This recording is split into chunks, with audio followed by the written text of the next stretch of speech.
I didn't know I needed a sales coach, but I knew I needed Brent. So here I was, 2018, just started my own consulting business, looking for that person to help me sell my service, keep me accountable. And I had all these people I was potentially looking into, but they were all virtual. And I knew that's not what I needed. And I met Brent. And what he said to me was, this tells me you're looking for something, and it tells me that you're looking for coaching and that you are coachable. And the biggest difference that I learned was we do in-person group coaching, now some Zoom coaching, as well as one-on-one coaching.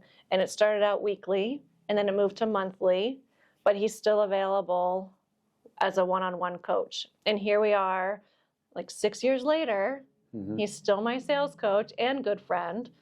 So I wanted to introduce you to Brent, and I want you to understand how he's different and why individual coaching, group coaching is so important. So Brent, talk to us a little bit about what you offer in your classes, one-on-one, why you're different. Well, it's obviously why I'm different. But all that to say is, when I think about coaching, I think about coaching in person. I think about being the coach, being on the field with his or her players, right? Because that's my background. My background was in football coaching, and so you don't coach from a distance. You coach up close and personal, and you care. It's hard to describe or to show the depth of care you have for those that you're trying to coach if you're remotely removed from them or you're too far away, sometimes even in a virtual environment. And at that same point in time, there was a lot of voices in my life that were telling me, you need to go virtual, you need to do everything as an online course. And I had no interest at all in online course stuff at all. I still don't. I still struggle with online course ideas. So all that to say is, I want to be present. I want to be present with my clients. I want to be present with those that I coach. And what you were showing me was the two combinations that I'm looking for. Look, you're looking for something. You're looking for a help to help you get where you want to be, all right? But because that was you weren't satisfied with that. You were a little bit frustrated with that list of people. I could quickly see that the missing component was you need a human. You need a human to be involved with you, and that's the kind of client that I like to work with. I'm so excited after 6 years that we've actually become friends. Our families, our spouses know each other. I mean, it's awesome to see the relationship, but that's what I desire as a coach. Right, and the biggest difference is, when you purchase like these courses or online, it's the same for everybody. It's just cookie cutter. And Brent knows you as a person. He speaks your language. He learns your product, your service, and he makes it very specific to you and caters to you. He understands personalities too. I may have played a role in that, but a little bit, yeah. So all that to say is that years ago I got certified to teach DISC, but I didn't really want to do much of that anymore. And when I found out that that's something that Erin did, quite honestly, it was a shock, or not a shock, it was a surprise to me. It was actually a really big benefit to me, because one of the first conversations that we had was, I think I can bring you referrals. I think I can introduce some of my clients to you, and you're going to be able to benefit them. And the cool thing has been that over the last couple of years, Erin has been able to come into the class that she's a part of and actually use her expertise to teach everybody else in the class. Yeah, which I'm excited to see that. That's been a ton of fun. Yeah. So some of the things that stand out to me the most when it comes to what we learned from you and how you're different is, I remember one of my very first in-person group sessions, and I was getting up at 5 in the morning. I'm not a morning person. I was getting up at 5 in the morning, and I was driving. It took me 45 minutes to get to the class, and because it started at 7, right? Yeah, right. Thankfully now we start at 7:30. Yeah. But it was at 7. I've softened in my old age. And I drove, and I remember one of the very first classes I attended, I made the mistake of saying, sales is all about the ABCs. And I got everybody turned and practically yelled at me. They were coachable. They were paying attention. Clearly right? they learned. Yeah. So we learn always be closing. And everybody turned to me and said, no, you're going to learn about ABO. So tell us ABO. Yeah, the ABOs. The ABOs of selling, always be opening. It's the complete opposite of always be closing, because the idea is if you believe that you always have to be closing this person, I guarantee you that they are sitting there feeling the pressure of your closing techniques. But if you're interested in serving them well and building a long-term relationship, you will put forth the effort to constantly be opening that relationship up, right? And quite honestly, when I study the model of the best salesperson that I've ever met was Jesus, right? And you study what he did. He was constantly opening up relationships to see if they had a willingness to let him serve them. And that's what we teach. And so it takes the pressure off of the sales process. It allows both sides of the equation to settle down and relax a little bit and deal with real issues, authentic issues where you may have an issue and this person is no longer trying to do something to you. Right. They're actually trying to open you up to see if there's any reason for a relationship to form where both parties will win. Right. The ABOs of selling. Yeah, I love it. I love it. And going from most salespeople, stereotypical salespeople. Wait, what do you say about salespeople? Like, do you love salespeople? Do you like salespeople? And your response is, somebody has to. Somebody has to love them. Somebody has to like a salesperson. And by the grace of God, I get up in the morning with a desire to see salespeople flourish, right? But somebody has to, because most of the world is crapping on salespeople on a regular basis. They are beating down salespeople. They are filling them full of the stereotypical sales mentality. Right. Right. Yeah. And I think sales is an amazing profession. It's a wonderful profession. It's a worthwhile profession. And I would like to do everything I can to elevate the individuals that are part of the sales profession. Yeah. So the stereotypical salesperson most of the time is talking from the head, right? And trying to figure out, how do I get this sale? How do I get this client? How do I get the next commission check? And you help us transition from selling from the heart to the heart. Correct. Right? So what does that look like? Correct. So do I care enough about the condition they're in, whether it's with my product or service or what they're facing in the marketplace, or irregardless of the industry, it is like, do I actually care enough? And if I do, then I'm not going to try to do something to them, right? Which is what happens in sales a lot. So then the idea then is, if I care, how am I going to demonstrate that? Well, I don't ask people what they think. I ask people what they believe. Thinking directs all of my potential care towards the brain, and believing will direct it to the heart. Then you have to understand that the heart is the seat of emotion where decisions and commitments are made. So if I'm going to buy something from somebody because I believe in their product or service, that's coming through my heart, and I might be logically justifying it in my brain, correct? So I want my clients to understand how much they care, evidenced by their behavior, in the form of the questions that they ask people at a point of serving them well. So if you think about that, then we're looking at the problems that people have and the goals that people have, and the fact that as a servant, can I get invited into the tension between the problem and the goal? That's where I live, and that's where I make my sales. And the company name is Salty Sales. Salty and Sales. And everything's an acronym. Yes. So tell us Salty Sales.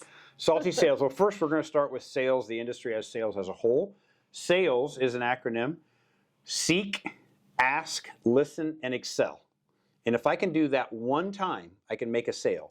Seek, ask, listen, and excel.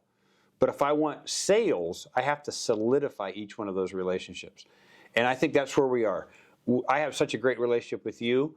I don't feel like I'm having to make a sale over and over and over again. It's that you have issues that you're still trying to work on, and I'm still trying to help you with those. You're growing. Your business is doing very, very well. All right. Well, we have solidified the relationship. Now it's like we tolerate each other. We more than tolerate each other, right? Because I'm still selling, but you're still buying, and it's not awkward anymore. So that's the concept of sales. Seek, ask, listen, excel, and solidify. Now, if I'm going to seek and ask to put myself in a position to listen, I probably ought to know what kind of questions to ask. That's where Salty comes in. And so Salty is the 5 characteristics of the greatest sales question ever asked. 5 characteristics. Straightforward, aimed at the heart, leading them to a known solution in a timely fashion that produces a yield, a result. If I'm asking questions as a salesperson who really desires to serve somebody, and there's no movement in their commitment level after I'm done asking my questions, that question is not salty enough. Yeah, that's kind of what I've learned a lot, is being specific and throwing a little bit of salt in there and getting to the pain. Once again, pain and gain. We learn a lot about that in class and in our sessions about identifying the pain. And PAIN has an acronym. Do you want to share that real quick? Correct. PAIN is an acronym as well. I guess there's a lot of acronyms that come out of me somehow. I don't know how this happens, but PAIN is an acronym. GAIN is an acronym. PAIN is an acronym. So PAIN, problem. Identify the problem, assess and acknowledge the problem so that you can discuss the implications of the problem so that you can determine whether or not you should take a next step or what the next step is. And the definition of a next step is an agreed upon time and topic. She's very coachable. She has applied this very, very well. Yes, and that was actually one of my biggest struggles. And then one thing I applied right away is I was forgetting the next step. I was forgetting, okay, we'll talk to you later, or okay, I'll follow up at some point. And it's like, where was that next step? Do the next step. And I would have to say I've actually gotten pretty good at that. And it's like, okay, so am I scheduling the meeting? Are you scheduling the meeting? And when are we doing it? And what are we agreeing to talk about? Yeah, so that has been tremendously helpful. Well, and sometimes it's as simple as, wow, we just discussed the implications of the problem that you're trying to solve, right? What are you willing to do about it? Willing, I'm asking that question to the heart. That's a salty question to the heart. What are you willing to do about it? I'm willing to put you on my calendar if you're willing to show up. But if we're just going to sit here and talk like, hey, let's get together sometime before hell freezes over, then I'm probably not going to put you on my calendar. Yeah. And that's a little salty, but it's also very authentic and real. Because if they have a legitimate problem that they really want somebody to help them with, they'll put themselves on your calendar. Yes. Yeah. Awesome. Yeah. Gain is the same concept, except it's the goal. What's the goal that they're after? Or, we live between their problem and their goal. The tension that exists there, right? So if I insert myself into that tension, I want to learn about their problems. I want to learn about their goals. Is that goal, I'm going to acknowledge and assess that goal. Is that goal worthwhile? Is it not worthwhile? Well, that's not for me to judge. It's for me to ask them questions about. And if you don't accomplish that goal, and if you do accomplish that goal, what are the implications? Now we're discussing the implications of the goal so that we can determine a next step. What are we going to do next about you accomplishing that goal? All right. And that is, again, I look for that in my clients, their willingness to continue to move forward, because then they prove to be very, very coachable in being able to replicate that in their own practice. Do you want that problem to go away? Do you want the problem to go away? Are you willing to do the work? There you go. Right? One thing that I love about you and I remember about you is you actually had a prospect of yours that you were talking to about my services. Yes. And that gentleman said to you, well, does he guarantee his results?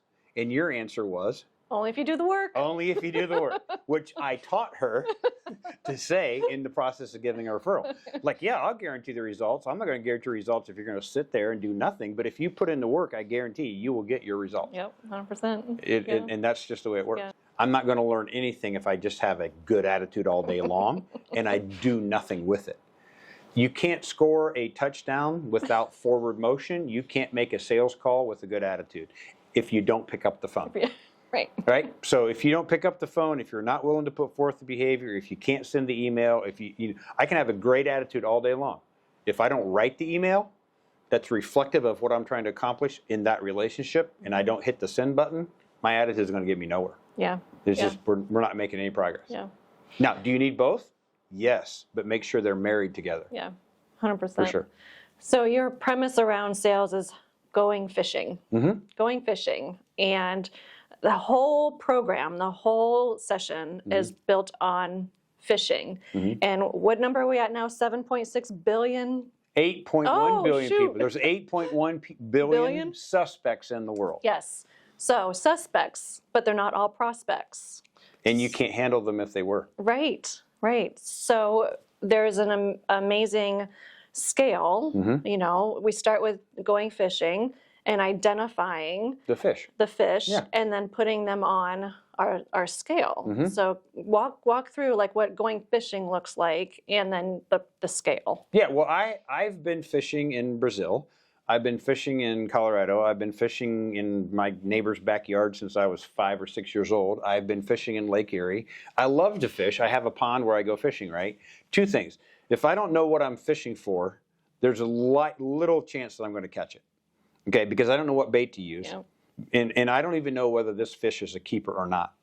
So if you think about it from a sales perspective, we have salespeople out there that are prospecting all day long.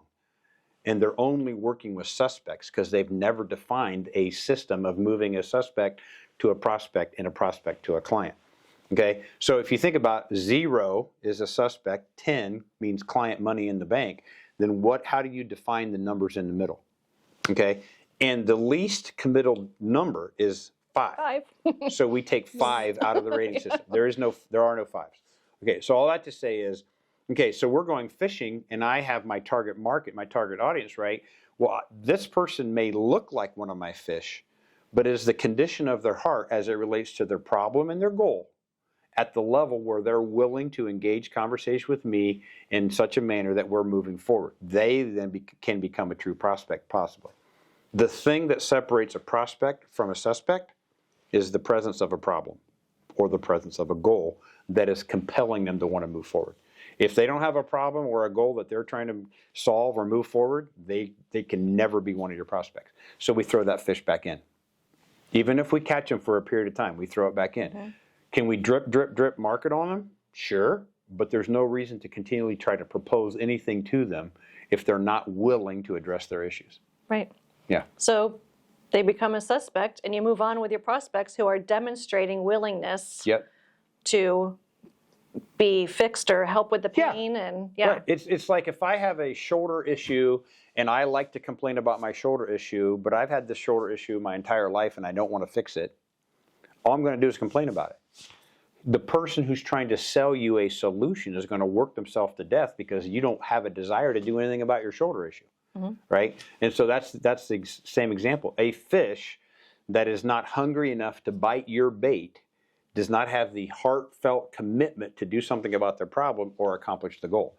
Can they suck the life out of you? They can take all of your time, effort, and energy. You can probably even go to the bank and say, I hope I have a client coming. Can I go ahead and cash this hope check? Hope check. And hope checks, the banks don't like hope checks.